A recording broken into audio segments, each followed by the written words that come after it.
When people think of twins, they often imagine identical pairs, alike in appearance, interests, and even their destinies. But Sophia and I were different. We were born on the same day, raised under the same roof, yet treated by our parents as if we belonged to two completely separate worlds. Our parents, Mr. and Mrs. Richardson, always claimed they loved us equally. Or at least, they believed they did. They held high expectations for both of us, but those expectations always seemed to lean in one direction, toward Sophia. I am Anna Richardson, the older twin, born exactly 6 minutes before Sophia. Throughout our childhood, those 6 minutes meant nothing, except that I was always expected to be more mature, stronger, and less in need of help compared to Sophia. From a young age, I was the curious one, the bookworm, the child fascinated by how things worked. I spent hours in the library devouring books on science, biology, astronomy, anything that could satisfy my thirst for knowledge. Sophia, on the other hand, was the shining star in our parents' eyes, beautiful, lively, and effortlessly capturing everyone's attention.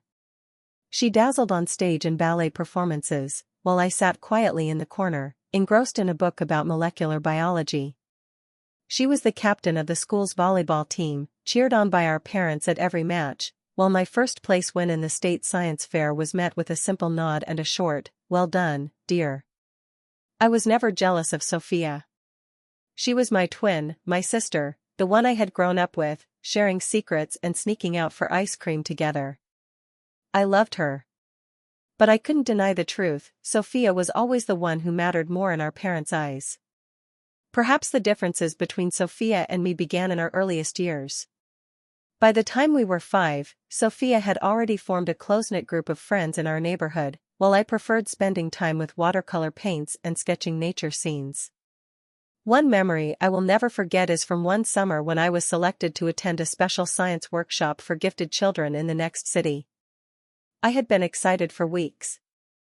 But in the end, I never got to go, because Sophia had an important volleyball match that day. You know, Sophia needs her family to cheer for her. You can always attend another workshop next year, my mother had said casually, as if it was nothing. But to me, it was everything.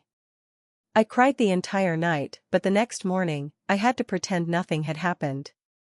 That was the day I learned an important lesson: if I didn't stand up for myself, no one else would. By the time we entered high school, Sophia had become one of the most popular girls in school, volleyball captain, homecoming queen, always chauffeured by our parents to every major event. And me? I was the quiet girl who preferred the biology lab over parties. I didn't care about popularity or superficial titles. I had my own goal: I wanted to be a doctor. The irony? Sophia had the same dream, but for a completely different reason. I think being a doctor sounds cool.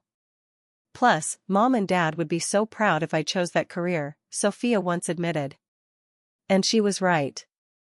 When we both announced our plans to pursue medicine, our parents hugged Sophia proudly while only giving me a hesitant remark.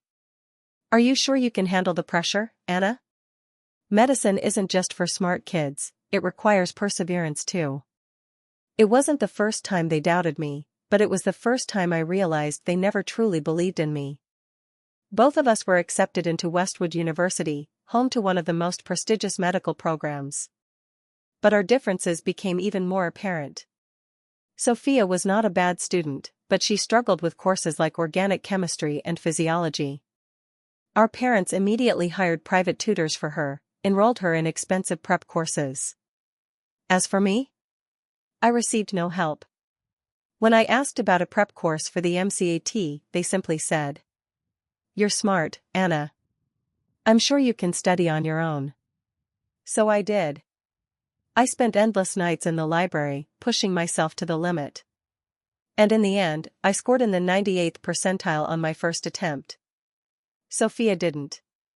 She failed and had to retake the test, this time after our parents paid for a specialized MCAT coaching program. When she finally passed with an average score, our parents threw a celebration. No one congratulated me on my achievement. But I had grown used to it. I knew I couldn't change how they saw me, but I could control my own future. When we entered medical school, I remained focused on my goal, pursuing neurology, dedicating myself to research, and spending 80-hour weeks in the lab. My hard work paid off when I was selected as a research assistant for Dr. Fletcher, one of the leading neuroscientists in the field. Sophia, meanwhile, took a more relaxed approach to medical school, balancing her studies with social events, family vacations, and of course, financial support from our parents. At this point, I had to take out student loans to cover my tuition. "We can't afford to help you, Anna. We've already spent so much on supporting Sophia," my parents told me. "You're independent. We trust that you'll figure something out." I wasn't sure whether to feel proud or abandoned. But I didn't have time to dwell on it. I had a goal to achieve, and I was determined to get there, without anyone's favoritism. I didn't know what the future held, but I knew one thing: I had gotten this far not because of luck or anyone's help. I had earned every step of it on my own. What I didn't expect, however, was that the truth about all those years of being overlooked would explode at the most unexpected moment. And that's when the real story begins. I never thought my parents deliberately favored one of us. There was no defining moment where I could point and say, "This is when they chose Sophia over me." But looking back, all the little things pieced together into a complete picture, a picture where I was never the main character. As a child, I didn't think much of it. When Sophia received a sparkling pink bicycle for her 7th birthday while I got a set of old textbooks from the storage room, I simply thought it was because I liked reading. When she was enrolled in an expensive ballet class while I was told I couldn't join the school's science club because it was too time-consuming, I convinced myself I didn't really need it. But as I grew older, I started asking questions. Why did my parents never attend my research conferences, yet never missed a single one of Sophia's volleyball games? Why were they willing to spend thousands of dollars on private tutors when Sophia failed organic chemistry, but told me to figure it out myself when I needed resources for my research? No one ever explicitly said I was less important than Sophia. But the truth didn't need to be spoken, it was evident in their actions, in the choices they made every single day. My parents' favoritism didn't just shape how I saw them, it shaped how I saw myself. One day, when I was around 16, my research mentor said something that lingered in my mind for a long time. "Anna, you're brilliant, but you don't seem to believe it. When you talk about your work, it's as if you're apologizing for your own success." I didn't fully understand it at the time. But now, I do. I had spent my whole life trying to be the daughter my parents would be proud of, but I never felt like I was enough. Whenever I achieved something, I didn't wait for their praise, I waited to see if they would ignore it. When I got accepted into a prestigious research program, their response wasn't excitement but a casual nod. "That's great, dear." But Sophia also landed an amazing internship. No matter what I did, I was always placed in comparison. But what troubled me even more was that I had started comparing myself to Sophia. I wondered if I was doing something wrong. Was there anything I could do to make them care about me more? That was when I realized favoritism wasn't just about how others treated me, it had seeped into the way I saw myself. The truth came to me in the most unexpected way. It was a cold winter afternoon when I visited my grandfather at the nursing home. I had always been closer to him than to my parents. He was the only person in the family who never compared me to Sophia. That day, as I was helping him organize some old documents, I stumbled upon a faded photograph tucked inside a file. I picked it up. The picture showed a young woman holding 2 newborns. One of them had a small oxygen tube attached to their nose. I suddenly realized, it was Sophia. "What is this, Grandpa?" I asked, my heart pounding. He looked at me, sighing heavily. "No one ever told you, did they?" I shook my head. "Sophia had severe respiratory distress when she was born," he said. "The doctors told your parents she had a very low chance of survival. They were preparing themselves to lose one of their daughters." I froze. "So, they always thought they were going to lose Sophia?" He nodded. "They were terrified. And from that moment on, they unconsciously poured all their attention into her. They didn't want to lose her. They didn't want her to feel deprived of anything. All my life, I had thought my parents simply favored Sophia more. But the truth was deeper than that. They loved Sophia because they were afraid of losing her. And me? I was the healthy baby, the one who didn't need to be saved. So they assumed I could handle things on my own, that I didn't need as much attention as Sophia. After learning the truth, I didn't know how to feel. I was angry at my parents for their unfair treatment. But at the same time, I pitied them. I understood their fear, but that didn't erase the reality that I had grown up feeling neglected. That night, I considered confronting them. But as I opened my mouth, I realized they didn't even know that I knew this secret. And maybe they never even realized how much their actions had hurt me. I wasn't sure if I was ready to face them yet. I didn't know if they would ever truly understand my feelings. But there was one thing I knew for certain. I wouldn't let this cycle continue. And with Sophia's celebration party coming up soon, the moment of truth was closer than anyone expected. Sophia's celebration was held at one of the most luxurious restaurants in the city. I had expected my parents to do something special, but I hadn't anticipated them going this far. They booked the entire VIP ballroom of a 5-star hotel. A massive banner read, "Congratulations, Dr. Sophia Richardson." A giant screen played a montage of Sophia's achievements from high school to her medical school graduation. As I stepped into the hall, I immediately felt like an outsider in my own family.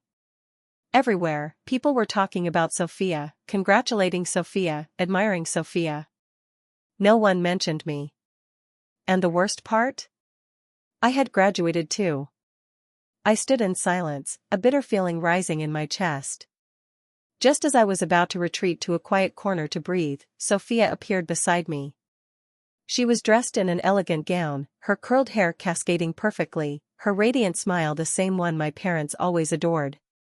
But this time, there was something different in her eyes. "Anna, I know you're not happy," she said softly. I smirked.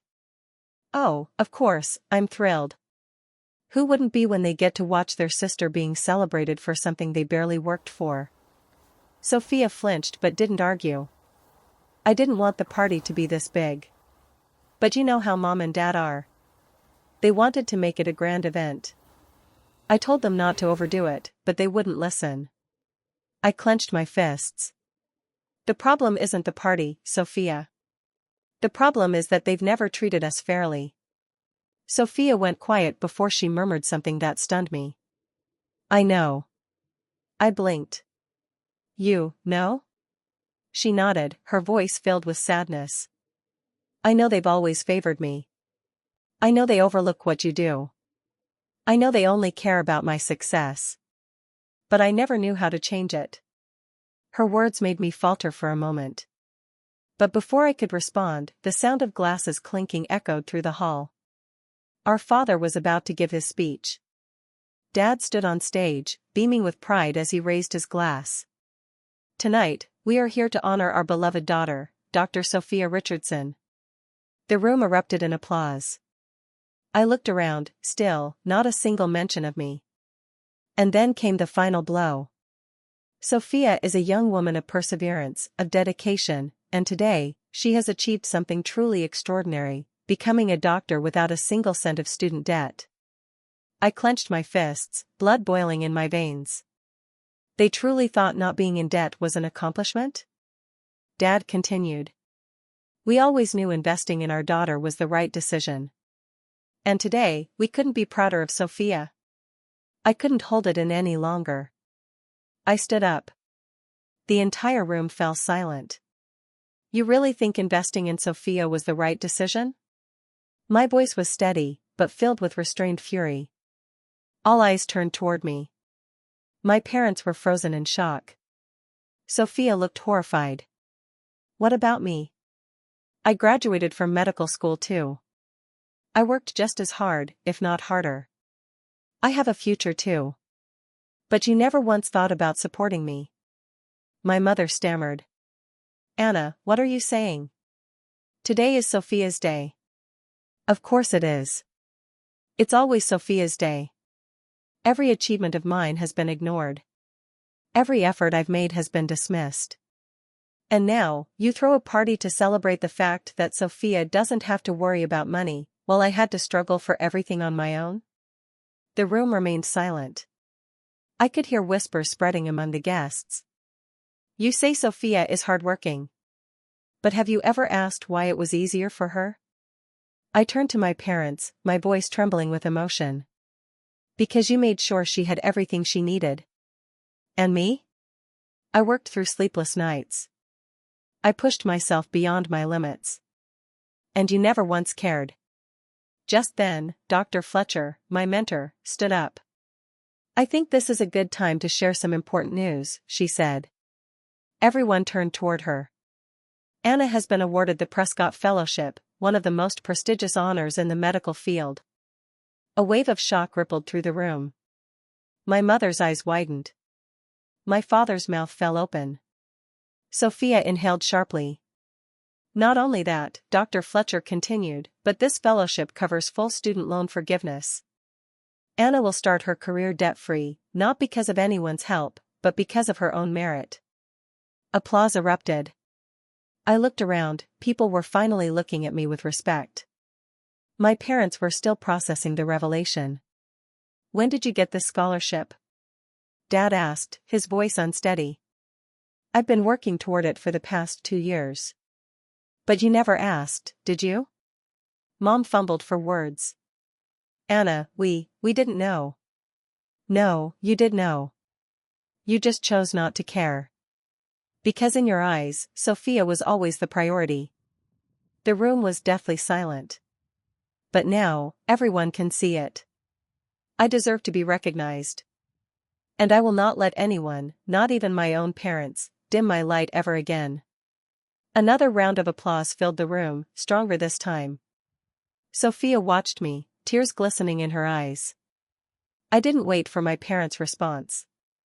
I turned and walked away. I didn't need their validation anymore. I had validated myself. And that was all I ever needed. I left the party with a strange mix of emotions, both light and heavy at the same time. For the first time in my life, I had said everything I had been holding inside. But now that the truth was out in the open, I wasn't sure what I had expected to happen next. I sat in my car, gripping the steering wheel. My mind replayed everything that had just unfolded. The shocked faces. The whispers. My parents' stunned silence. And Sophia, she looked not only surprised and remorseful but also relieved. My phone buzzed. Mobile phone with Arrow Sophia, are you okay? Mobile phone with Arrow Sophia, I don't blame you. I know you needed to say it. Mobile phone with Arrow Sophia, Mom's crying. Dad is silent. I think they're really in shock. I sighed. I should have felt satisfied that my parents were finally forced to confront the truth. But why did it feel like I had just lost something instead? The next morning, as I sipped my coffee in my apartment, there was a knock at the door. I had a feeling I knew who it was. It was my parents. They stood there, looking more worn out than I had ever seen them. My mother's eyes were red-rimmed, and my father looked like he had just been through a war. We need to talk, Anna, my father said.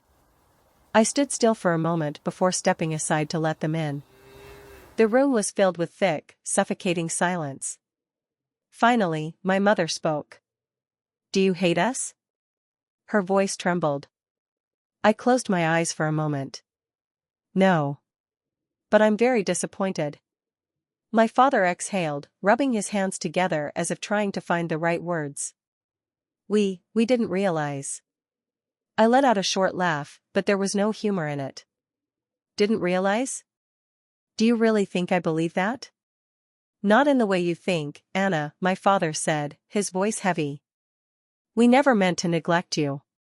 We thought you didn't need us the way Sophia did. I looked straight at them, no longer holding back. Then let me ask you this, if I hadn't spoken up at that party, would you have ever realized it? No answer. Exactly. Just as the tension in the room was thickening, Sophia walked into my apartment.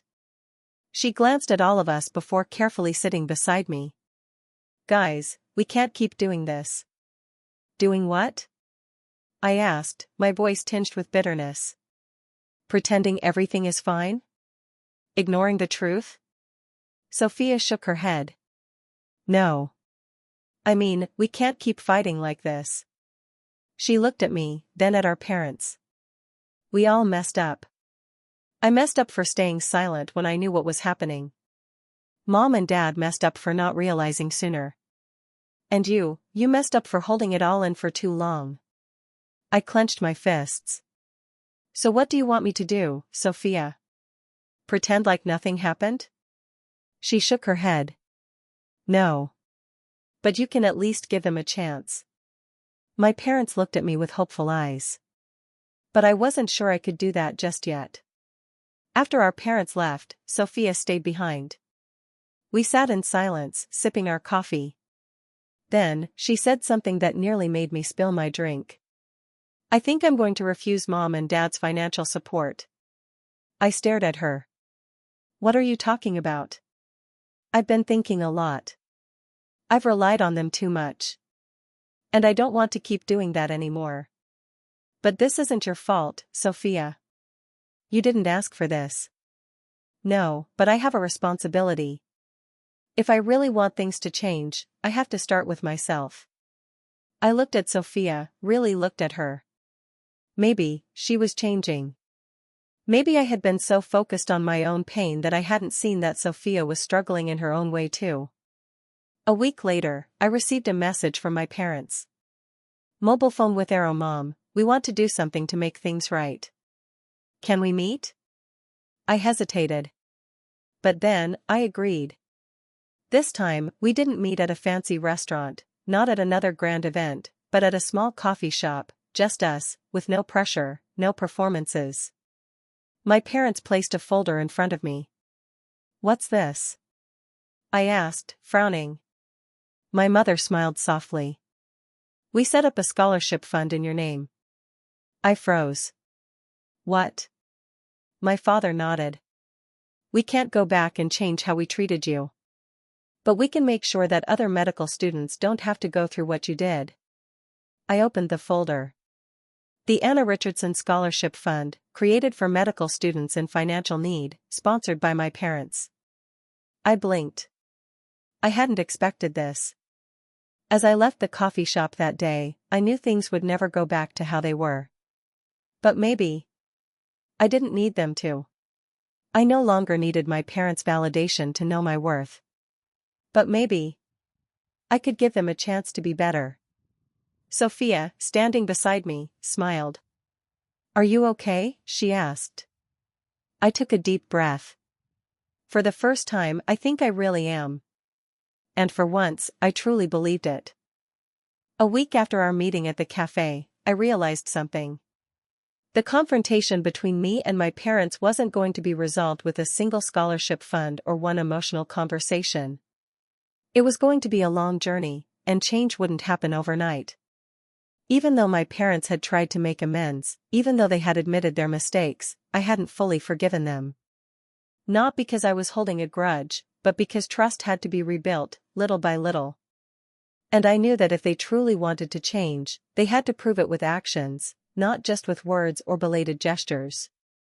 I wasn't the only one changing. Sophia, the golden child I had always seen as the favored one, was also struggling to come to terms with her own reality.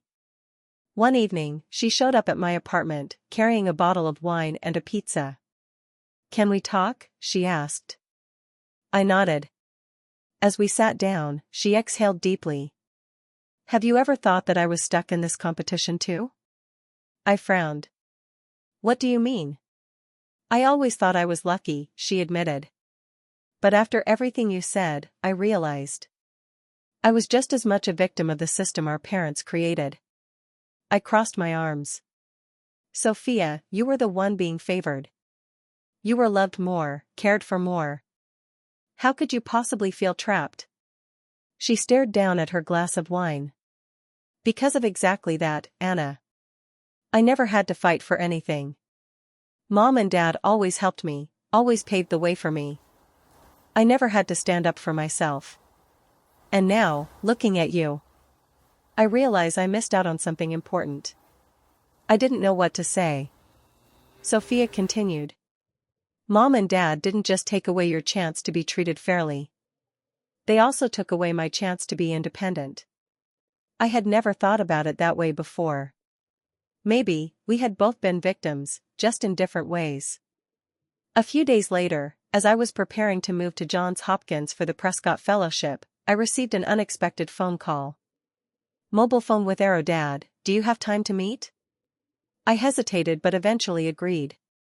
We met at a park near our home, a familiar place where I used to play as a child. My father looked nervous, but this time, he didn't try to hide it. I know I've made a lot of mistakes, Anna. But there's something I need you to understand. I folded my arms. I'm listening. I don't want to make excuses, but I need you to know, your mother and I never meant to hurt you. We didn't know how to do things differently. I took a deep breath. I understand. But I can't forget. He nodded. I don't expect you to forget. I just hope you'll give us a chance to do things right this time. I remained silent. I couldn't forgive immediately. But I could give them an opportunity to show me they were serious about change. The day I left for Baltimore, my parents and Sophia came to see me off. But this time, things were different. There were no empty words. No grand gestures to make up for the past. No feeling that I was an outsider in my own family. My mother hugged me tightly, for the first time in years, without justifying anything. She simply whispered, I'm so proud of you. My father shook my hand, then pulled me into a brief hug, a rare gesture from him. Go do what you do best, Anna. We'll always support you. And Sophia, she smiled and patted my shoulder. You won the race, Anna. But I think this time, we both did. I laughed. It's not a race anymore, Sophia. I know. And that's the best part, isn't it? We hugged one last time before I stepped into my car, ready to begin the next chapter of my life. As I sat on the plane, watching the city shrink beneath me, I felt something I had never truly felt before. Freedom. No more chasing after my parents' approval. No more feeling like I had to fight to be seen. No more resentment over past injustices. I had spent my whole life searching for validation from my parents. But I didn't need it anymore. I had validated myself. And that was all that mattered. A new chapter of my life was beginning. And this time it belonged entirely to me. I had thought that once I no longer had to fight for recognition, happiness would come easily. But instead, I felt empty. I had spent my whole life proving my worth. And now that I didn't have to anymore, it felt like I had lost a part of myself. One evening, I sat on the balcony of my apartment in Baltimore, staring at the city lights twinkling in the distance. I got everything I wanted. But now what? For the first time, I asked myself that question. And I realized I had never truly thought about my future, at least, not one that wasn't shaped by my need for my parents' approval. Even though I had moved to a new city, Sophia and I still talked frequently. One night, she called me unexpectedly. Mobile phone with Arrow. Sophia, are you busy? Mobile phone with Arrow. Me, no, what's up? Mobile phone with Arrow. Sophia, I just got a job offer from a small hospital. It's not as prestigious as the one Mom and Dad wanted me to take, but I think I want to try it. I sat up in bed. Mobile phone with Arrow. Me, are you sure? You've spent your whole life following their expectations. This would be your first real decision for yourself. Mobile phone with Arrow. Sophia, I know. And I'm terrified. But also excited. For the first time, I saw Sophia truly stepping out of our parents' shadow, just as I had. And it made me wonder. Had I really stepped out of mine? A week later, while working at Johns Hopkins, I received a call from Dr. Fletcher, the mentor who had guided me into medical research. Mobile phone with Arrow. Dr. Fletcher, Anna, I have an opportunity that I think you'll be interested in. Mobile phone with Arrow. Me, I'm listening. Mobile phone with arrow. Dr. Fletcher, have you ever considered going abroad to expand your research? I froze. Going abroad? Leaving behind everything I had known? Starting over in an entirely new environment? I had never thought about it. But just like Sophia, I felt both fear and excitement at the idea. What's the opportunity? I asked, my voice slightly shaky. A new research initiative on traumatic brain injuries in Switzerland. It's one of the most advanced projects in the world, and I think you'd be the perfect fit. My heart pounded. Can I think about it? Of course. But opportunities like this don't come twice. After the call, I was torn between two choices. Stay at Johns Hopkins, continue the well-laid path, where I had already proven myself. Take a chance in Switzerland, step outside my comfort zone, and explore something entirely new. I had never imagined myself choosing uncertainty. But now, I was no longer bound by my past. No longer proving anything to anyone. No longer trapped in an invisible race. For the first time, I could make a decision purely for myself. Before making my final decision, I called my parents. Mobile phone with arrow. Me, do you have time to talk? Mobile phone with arrow. Mom, of course, sweetheart. What's going on? Mobile phone with arrow. Me, I just got an offer to work in Switzerland. I'm considering it. Mobile phone with arrow. Dad. Switzerland? Mobile phone with arrow. Me, yes. It would be a big step for me. No immediate objections. No lectures. Just silence, the kind that meant they were truly listening. After a moment, my mother spoke softly. Mobile phone with arrow. Mom, if you think it's what's best for you, then you should do it. I was stunned. Mobile phone with arrow. Me, you don't think I should stay in the US? Mobile phone with arrow. Dad, we spent our whole lives thinking we knew what was best for you. But maybe it's time you decide that for yourself. I hadn't expected that answer. But it was exactly what I needed to hear. 3 days later, I sent my reply to Dr. Fletcher. Email Anna, I'm accepting the offer. Please let me know the next steps. As I hit send, I felt a sense of complete liberation. No more parents dictating my path.